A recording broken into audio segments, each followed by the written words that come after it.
Hello student, स्वागत है आपका आईसीटी वर्चुअल क्लासेस में। मैं हूं कविता, आपकी बायो टीचर। उम्मीद करती हूं आप सभी अच्छे होंगे और स्वस्थ होंगे। तो क्लास कंटिन्यू करेंगे अपना चैप्टर, जिसमें हम बात कर रहे हैं माइक्रो ऑर्गेनिज्म, फ्रेंड एंड फू। यहाँ पर हम देख रहे हैं माइक्रो ऑर्गेनिज्म के बेनिफिट्स, जिसमें से कुछ बेनिफिट्स आपने देख लिए हैं, कुछ और हमारे पास आते हैं। एक बार आप लोग रिवाइज कर लेंगे, जैसे जैसे आपके स्लाइड यहाँ पे पास हो रही है वैसे वैसे आप टॉपिक्स देख लेंगे। हमने अभी तक कौन कौन से टॉपिक डिस्कस किए हैं, बेनिफिट्स हम देख रहे हैं। प्रीवियस लेक्चर में आपने वैक्सीन और वैक्सीनेशन के बारे में जाना। हमारा जो टॉपिक चल रहा था, जो माइक्रो ऑर्गेनिज्म है उनके जो बेनिफिट्स हैं, उनमें से हमने कहा कि जो माइक्रो ऑर्गेनिज्म है वो मिट्टी की उर्वरकता को भी बढ़ाते हैं, सॉइल की फर्टिलिटी को भी इंक्रीज करते हैं। अब यहाँ पे क्या है, इसके बारे में हमने ये भी बात की थी कि सॉइल की फर्टिलिटी या मिट्टी की उपजाऊ क्षमता को बढ़ाने में जो सूक्ष्म जीव हैं वो किस प्रकार से मददगार होते हैं। हमने कहा ये क्या करते हैं, नाइट्रोजन फिक्सेशन में मदद करते हैं, नाइट्रोजन को फिक्स करते हैं, या सिंपल से लैंग्वेज में अगर हम कहें कि नाइट्रोजन को एक रूप से दूसरे रूप में परिवर्तित कर देते हैं, उस रूप में जिस रूप में जो पेड़ पौधे हैं वो नाइट्रोजन को आसानी से अवशोषित कर सके, एब्जॉर्ब कर सके या उसका उपयोग कर सके। अब हमने कहा नाइट्रोजन क्यों इंपॉर्टेंट है। प्रोटीन के निर्माण में क्या है, जो नाइट्रोजन है वो इंपॉर्टेंट होती है। प्रोटीन की आवश्यकता सभी को है, प्लांट्स को है, एनिमल्स को है, ठीक है, सभी को होती है। अब हमने कहा कि इसमें क्या होगा कि जब नाइट्रोजन फिक्सेशन होता है तो ये नाइट्रोजन फिक्सेशन या नाइट्रोजन स्थिरीकरण कहाँ पर हो रहा है, मिट्टी में हो रहा है। तो जब नाइट्रोजन फिक्सेशन मिट्टी में होता है तो आपने कहा कि मिट्टी में नाइट्रोजन की जो यहाँ पे उपलब्धता है या अवेलेबिलिटी है वो क्या हो जाती है, बढ़ जाती है। तो हम कह सकते हैं कि मिट्टी में पोषक तत्वों की जो मात्रा है वो क्या हुई है, बढ़ी है। ठीक है, तो इस प्रकार से हमने क्या बात की है, मिट्टी की उर्वरकता के बारे में यहाँ पे बात की है। नेक्स्ट है यहाँ पर cleaning the environment. Previous lecture में हमने बात की थी यहाँ पर कि यहाँ पे एक तो मिट्टी की उर्वरकता बढ़ रही है, एक तो यहाँ पर क्या है, नाइट्रोजन फिक्सेशन हो रहा है। दूसरा हमने कहा कि हमारे इन्वायरमेंट में अगर हम देखें कि जो हमारा पर्यावरण है, पर्यावरण के जो घटक होते हैं, कितने घटक हमारे पास आते हैं, यहीं पे बात करते हैं। जो आपका इन्वायरमेंट है,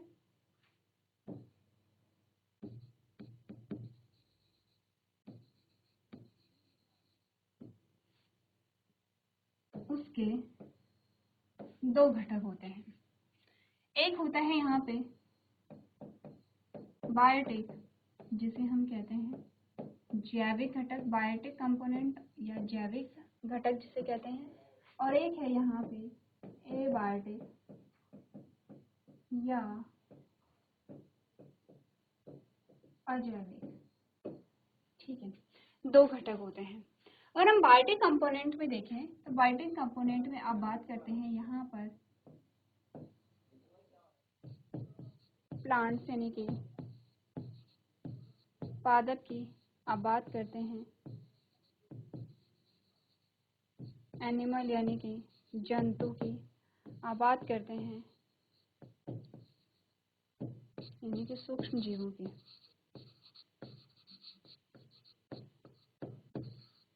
आप बात करते हैं यहाँ पे सूक्ष्म जीवों की। ये आपके क्या होते हैं,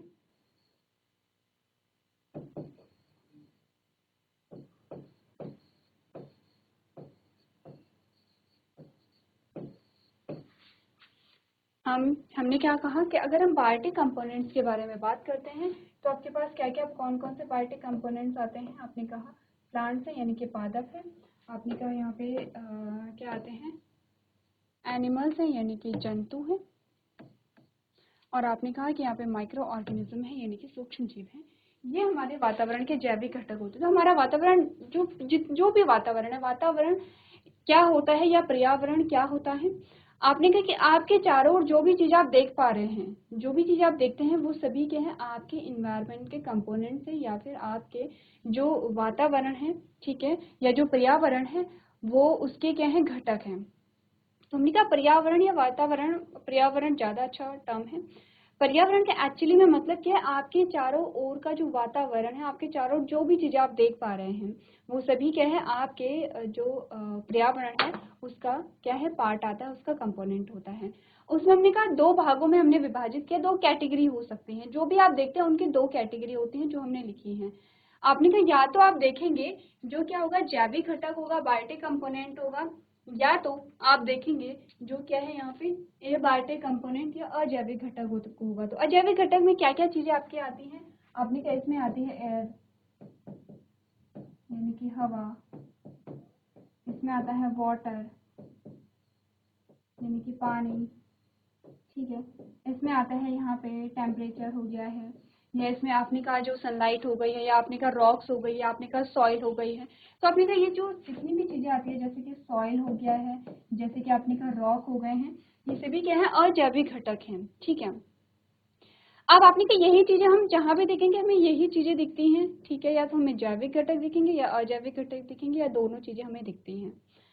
अब यहाँ पर होता क्या है, आपने कहा जो जैविक घटक होते हैं या जो जैविक चीजें होती हैं उनसे उनके शरीर से उत्पन्न होने वाला जो क्या होता है कचरा होता है, या जो वेस्ट मटेरियल होता है, क्या हम उसे जैविक कचरा कह सकते हैं?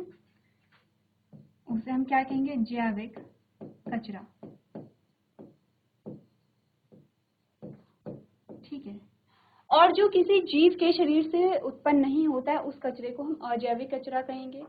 तो अब ये सारी बातें अगर आपको समझ आ गई हैं तो हम थोड़ा सा डिस्कस करते हैं। चलिए, अगर हम बात करें थोड़ा सा जैविक कचरे के बारे में, तो जैविक कचरा हमने बोला किसी भी जीव के शरीर से उत्पन्न होने वाला जो कचरा होता है। जैसे कि अगर हम प्लांट्स के बारे में बात करें तो आपने कहा प्लांट से क्या क्या कचरा हो सकता है, जैसे कि आपने कहा जो सूखी लकड़ी होती है या जो सूखा पादप होता है, सूखी लकड़ी लिख लेते हैं, या फिर आपने कहा जो सूखी पत्ती होती है, या आपने कहा फल सब्जी के जो छिलके होते हैं,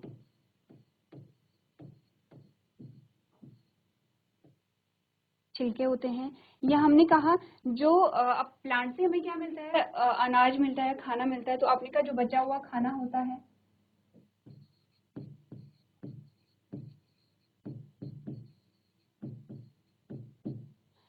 ये सभी क्या है? आपने कहा जैसे सूखी लकड़ी है, सूखे पत्ते हैं, फल सब्जी के छिलके हैं, बचा हुआ खाना है। अब आपने कहा कि ये क्या है, हम इसे क्या कह रहे हैं, जो प्लांट है, प्लांट बॉडी से निकलने वाला जो भी क्या होता है कचरा होता है। अब खाना वैसे कचरा नहीं है, लेकिन जो खाना खराब हो गया, जैसे खाना आपने रखा है वो खराब हो गया, अब उसे हम खा नहीं सकते हैं। जैसे कि आपने कहा फल और सब्जी के छिलके हैं, उसे हम खा नहीं सकते हैं। जैसे कि हमने कहा पत्ती या लकड़ी है, उसे हम खाते नहीं हैं, ठीक है। तो ये एक तरीके से क्या है, हमने कहा कि जो जैविक पदार्थ है उससे उत्पन्न होने वाले जो पदार्थ है जिन्हें हम क्या कह रहे हैं, एक तरीके से कचरा कह सकते हैं। अगर हम बात करें किसकी, एनिमल की, तो आपने कहा एनिमल की क्या होती है, बॉडी। जैसे प्लांट बॉडी, ये सारे प्लांट बॉडी थे, सूखी लकड़ी हो गई या सूखी पत्ती हो गई, ये बॉडी तो है।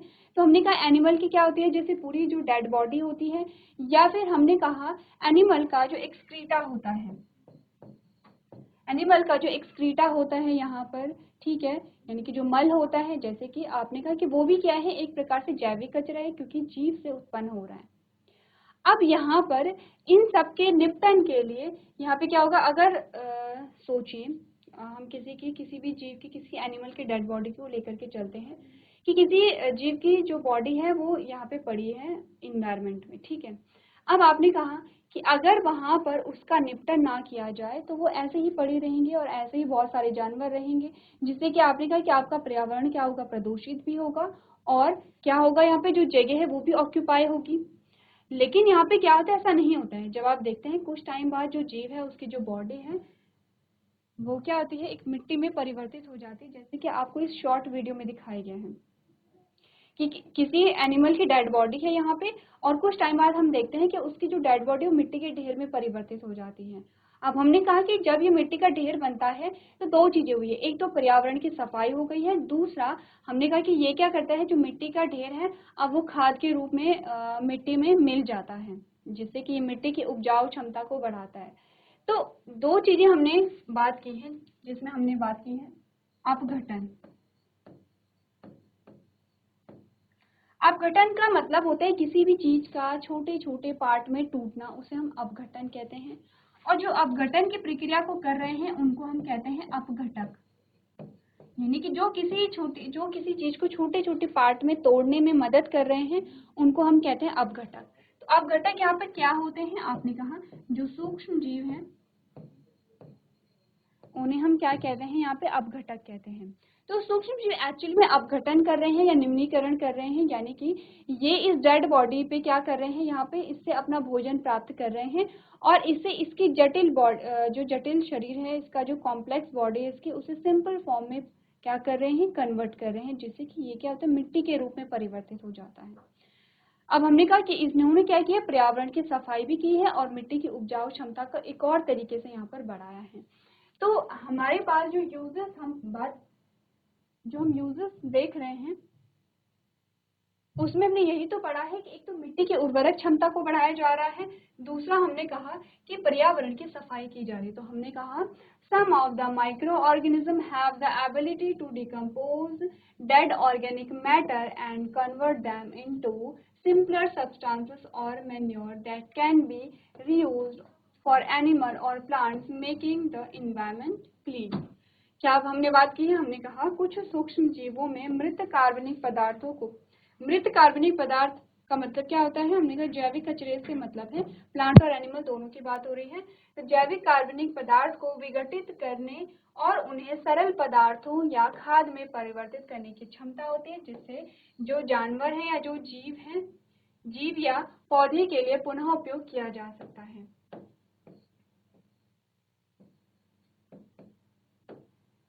हमने क्या बात की, हमने कहा कुछ सूक्ष्म जीवों में मृत कार्बनिक पदार्थों को विघटित करने और उन्हें सरल पदार्थों या खाद में परिवर्तित करने की क्षमता होती है, जिसे जंतु या पौधे के लिए पुनः उपयोग किया जा सकता है, जिससे पर्यावरण स्वच्छ हो जाता है। अब हमने ऐसा क्यों कहा कि ये किसी जीव या किसी जंतु के लिए पुनः हम यूज कर सकते हैं जब ये खाद बनती है। तो खाद का प्रयोग कहाँ पे किया जाता है, मिट्टी में, और मिट्टी में खाद हम डालते हैं तो क्या होते हैं, मिट्टी की उपजाऊ क्षमता बढ़ती है। मिट्टी की उपजाऊ क्षमता बढ़ेगी तो कौन यूज कर रहा है, हमने कहा पौधे यहाँ पे यूज करेंगे। अब पौधे अच्छे से ग्रो करेंगे और उसमें से क्या मिलेगा, उत्पाद मिलेगा, तो कौन यहाँ पे यूज करेगा, अपने कहा जंतु करेंगे। तो एक तरीके से आप देख रहे हैं रिसाइकलिंग हो रही है चीजों की, यानी कि पुनः उपयोग हो रहा है।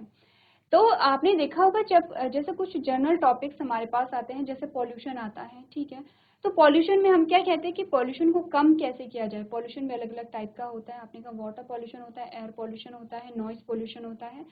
अब हमने कहा कि पॉल्यूशन को कम कैसे किया जाए, तो उसमें से हमने 3R की बात यहाँ पे की होगी, अगर आपको ध्यान होगा तो। उसमें से 3R में से एक R ये भी आता है, रीयूज। ठीक है, रीयूज का मतलब होता है यहाँ पर कि आप पुनः उपयोग कर रहे हैं चीजों का। इससे आपने कहा कि एक तो आपको उत्पाद भी मिल गया है और एक आपका क्या है, जो कचरा है उसका निपटन भी हो गया है। ऐसा नहीं कि आपने कहीं कचरे को फेंक दिया है, आप कहीं कचरे को फेंक दे तो आपने कहा वो पॉल्यूशन होता, ठीक है, आपने कचरे को फेंका नहीं है बल्कि उसका रीयूज किया है। तो इस प्रकार से हमने कहा कि हमें बेनिफिट मिला है दोनों तरीके से। ठीक है, तो चलिए एक बार आप लोग पढ़ लेंगे कि इन्वायरमेंट को क्लीन करने में जो माइक्रो ऑर्गेनिज्म है वो कैसे हेल्प करते हैं।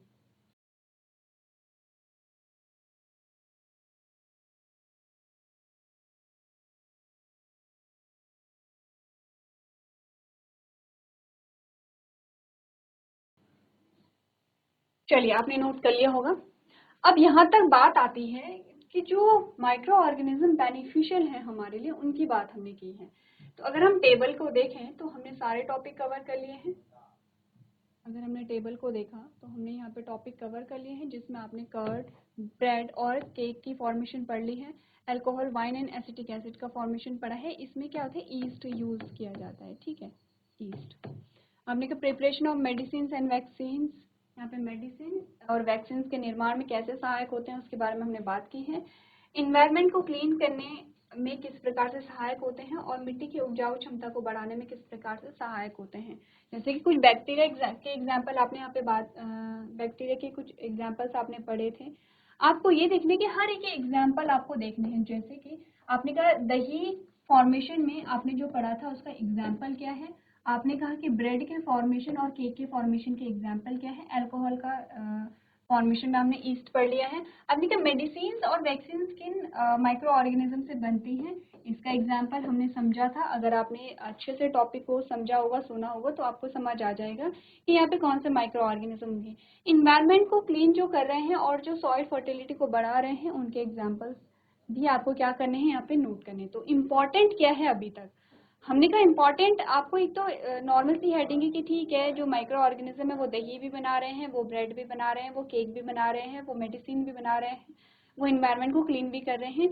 आपको सिर्फ इतना याद नहीं रखना है, विद एग्जाम्पल, एग्जाम्पल मस्ट है, नेसेसरी है। आपसे सीधे नाम पूछे जाएंगे कि वो कौन सा माइक्रो ऑर्गेनिज्म है जो यहाँ पर अल्कोहल के फॉर्मेशन में यूज होता है, या वो कौन सा माइक्रो ऑर्गेनिज्म है जो यहाँ पर मेडिसिन या एंटीबायोटिक को बनाने में यूज किया जाता है। एक एग्जाम्पल बताइए। हमने कुछ एग्जाम्पल देखे थे जो मेडिसिन बनाने में यूज होते हैं, एंटीबायोटिक बनाने में आपने 3 से 4 एग्जाम्पल पढ़े थे। ठीक है, आपसे पूछा जाएगा कि वो कौन से माइक्रो ऑर्गेनिज्म है जो नाइट्रोजन फिक्सेशन में यानी कि नाइट्रोजन स्थिरीकरण में हेल्प कर रहे हैं। तो एग्जाम्पल आपसे डायरेक्टली पूछे जाएंगे, तो इसीलिए आपको बार बार बोला जा रहा है एग्जाम्पल मस्ट है। एक बार आप लोग एग्जाम्पल्स को यहाँ पे क्या करेंगे, रीड कर लेंगे और नोट कर लेंगे। ठीक है, अब यहाँ तक हमने बात की है कि वो माइक्रो ऑर्गेनिज्म जो हमारे फ्रेंड थे, यानी कि फ्रेंड कौन से हमारे होते हैं, जो हमें क्या हमारी हेल्प करते हैं, हमें नुकसान नहीं पहुंचाते हैं। ठीक है, अब हमने कहा कि ये तो हमारे फ्रेंड थे जो हमारी हेल्प कर रहे थे, लेकिन इन्हीं के साथ साथ कुछ ऐसे माइक्रो ऑर्गेनिज्म भी हैं जो हमारे लिए हार्मफुल हैं, नुकसानदायक हैं, और जो हमें नुकसान पहुंचाते हैं, हमें बीमार करते हैं। अब हम उन माइक्रो ऑर्गेनिज्म के बारे में बात करेंगे। यहाँ पर आपको एग्जाम्पल्स काफ़ी देखने को मिलेंगे, तो एक एक एग्जाम्पल आप लोगों को नोट करते रहना है और पढ़ते रहना है। चलिए आते हैं हार्मफुल माइक्रो ऑर्गेनिज्म पे। ठीक है, चलिए तो आगे बढ़ते हैं। आपने कहा दे कैन बी हार्मफुल, किसकी बात हो रही है, micro organism. Micro organism can be harmful in numerous ways into human, plants and animals and cause disease. आपने कहा जो सूक्ष्म जीव है वो मनुष्यों, पौधों और जो जंतु होते हैं। आप जानवर नहीं लिखेंगे, जंतु लिखेंगे, जंतु ज्यादा बेटर टर्म होता है। ठीक है, और जंतु के लिए कई तरह से हानिकारक हो सकते हैं और बीमारियां पैदा कर सकते हैं। As stated, the disease-causing microorganisms are known by the name of pathogens। और जैसे कि हमने कहा है कि रोग पैदा करने वाले सूक्ष्म जीवों को हम क्या कहते हैं, पैथोजन कहते हैं। तो अब हम अलग अलग पैथोजन के बारे में बात करेंगे। जैसे कि अभी आपने देखा था कि कुछ ऐसे सूक्ष्म जीव हैं, जैसे कि आपने बात की थी बैक्टीरिया की, जो हमारे क्या हैं, फ्रेंड हैं। कुछ हमने बात की थी फंजाई की, जो हमारे क्या हैं यहाँ पे फ्रेंड होते हैं। ठीक है, तो हमने कुछ एग्जांपल्स देखे थे, लेकिन हम सेम बैक्टीरिया सेम की बात नहीं करेंगे। हमने कहा हम कुछ ऐसे बैक्टीरिया की बात करेंगे जो यहाँ पर हमारे क्या होंगे, फो भी होंगे, यानी कि हमारे शत्रु भी होंगे। हम कुछ ऐसे फंगस की बात करेंगे जो हमारे क्या होंगे, यहाँ पे जो हमें नुकसान पहुंचाते हैं, हमें बीमार यहाँ पर करते हैं। ठीक है, कुछ ऐसी एल्गी होती हैं जो हमारी फ्रेंड होती है। एल्गी के बारे में नहीं बात की है। देखिए कुछ ऐसी एल्गी होती हैं, एल्गी अलग अलग प्रकार की होती हैं। सबसे पहले तो रेड एल्गी होती हैं, ब्राउन एल्गी होती है और ग्रीन एल्गी होती है। ठीक है, अब अलग अलग होती है। मोस्टली जो हमें दिखाई देती है वो ग्रीन एल्गी होती है, जो हरे रंग की होती है। जो यहाँ पर आपने कहा ब्राउन एल्गी है, वो आपको कम देखने को मिलती है। रेड एल्गी आपको रेयर देखने को मिलती है। जैसे अगर हम समुद्र बनाते हैं इस प्रकार से, तो एक्चुअली में एल्गी पाई कहाँ जाती है, एल्गी पानी में पाई जाती है। ठीक है, तो आपने कहा ये है समुद्र और यहाँ है पानी।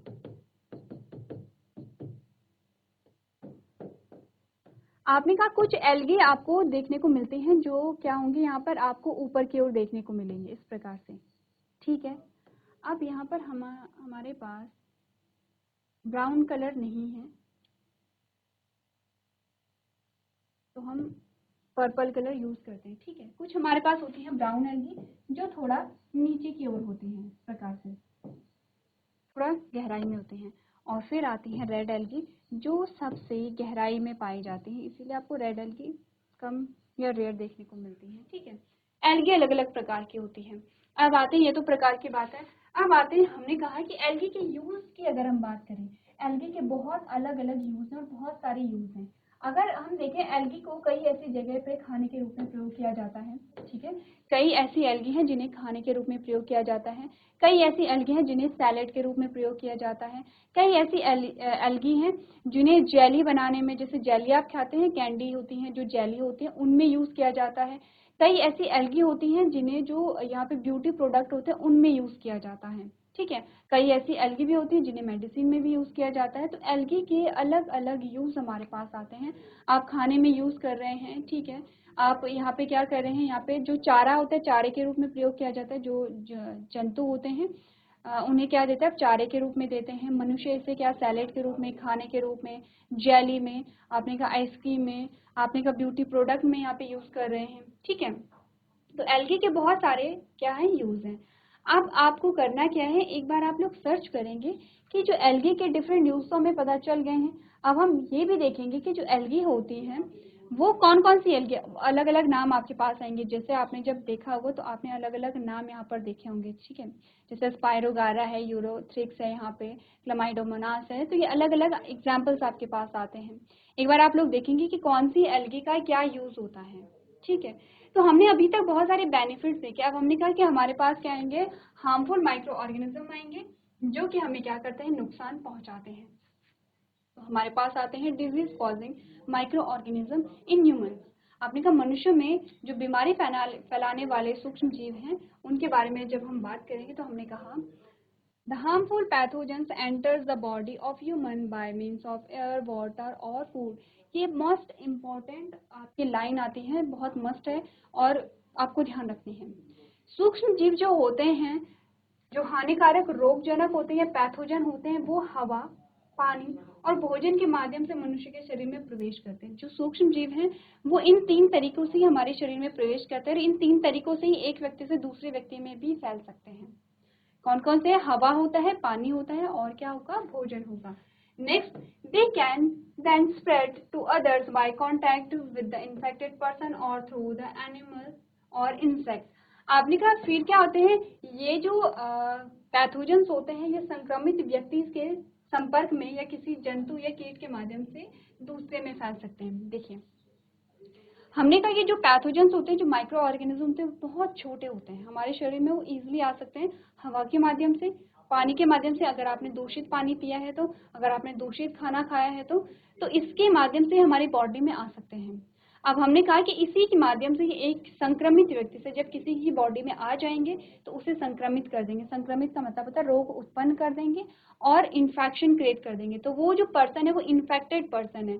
अब वो जो इन्फेक्शन है उस इन्फेक्टेड पर्सन से किसी हेल्दी पर्सन में ट्रांसफर हो सकता है। कैसे? बाय कांटेक्ट, किसी को टच करके, या फिर आपने कहा कि हवा के द्वारा। जैसे कॉमन कोल्ड जो यहाँ पे ट्रांसफर होता है वो हवा के द्वारा होता है। जैसे कि किसी ने छींका तो वो ड्रॉपलेट्स जो निकलती हैं उस ड्रॉपलेट्स में आपने कहा जो पैथोजन है वो भी निकलेगा। और अगर कोई व्यक्ति बहुत पास खड़ा है तो उसकी बॉडी में इजीली उसके सांस या उसके मुंह से एंटर कर जाएगा। तो हमने कहा कि इजीली ये जो जो बीमारियां यहाँ पे सूक्ष्म जीवों के द्वारा होती हैं वो इजीली ट्रांसफर हो जाती हैं। लेकिन ऐसा नहीं कि सारे डिजीज ट्रांसफर होती हैं। कुछ कुछ डिजीज हैं जो कम्युनिकेबल होंगे, कुछ ऐसे होंगे जो क्या होंगे, नॉन कम्युनिकेबल होंगे। अब हमें ये जानना जरूरी है कि कहाँ पे हमें प्रिकॉशंस यूज करने हैं। ऐसा नहीं है कि आप हर जगह भेदभाव करेंगे, ठीक है। किसी को कॉमन कोल्ड है तो आप उसके पास ही नहीं जा रहे हैं। आप उन्हें कहिए कि वो मास्क पहन लें, या फिर क्या करें, जब भी वो छींक रहे हैं तो अपने नाक या मुंह पे वो क्या करें, हैंकी रख लें। तो आपने कहा कि अकॉर्डिंग टू डिजीज या बीमारी के अनुसार आप क्या करेंगे, प्रिकॉशंस यूज करेंगे, ठीक है। तो आगे पढ़ लेते हैं। कुछ डिजीज यहाँ पर आती हैं। आपने कहा the disease that can spread from an infected person to healthy person by means of air, water or contact are termed as communicable disease। आपने कहा वे रोग जो संक्रमित व्यक्ति से स्वस्थ व्यक्ति में हवा, पानी या संपर्क के माध्यम से फैल सकते हैं, इन्हें संचारी रोग या संक्रमित रोग इन्हें कहते हैं, या फिर कम्युनिकेबल डिजीज हम कहते हैं, ठीक है। इनके क्या एग्जाम्पल है, कौन कौन से वो बीमारियां, जैसे कि प्लेग है, जैसे कि चिकन पॉक्स है, जैसे कि ट्यूबरक्लोसिस है, जिसे टीबी भी कहा जाता है, तपेदिक, जैसे कॉमन कोल्ड है, सामान्य सर्दी होती है, एंड करंट कोविड-19 इन्फेक्शन। और वर्तमान में जो क्या है, कोविड-19 इन्फेक्शन आया था या अभी भी कुछ केसेस यहाँ पे क्या है आ रहे हैं। तो ये सारे क्या है, कम्युनिकेबल डिजीज होती हैं। एक बार आप लोग पढ़िए, उसके बाद हम नेक्स्ट यहाँ पे क्या करेंगे, एग्जाम्पल देखेंगे।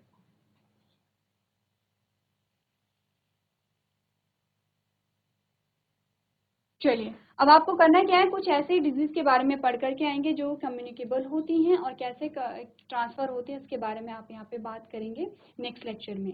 तो आज के सेशन में हम इतना ही करेंगे। अभी तक क्लास में बने रहने के लिए आपका धन्यवाद।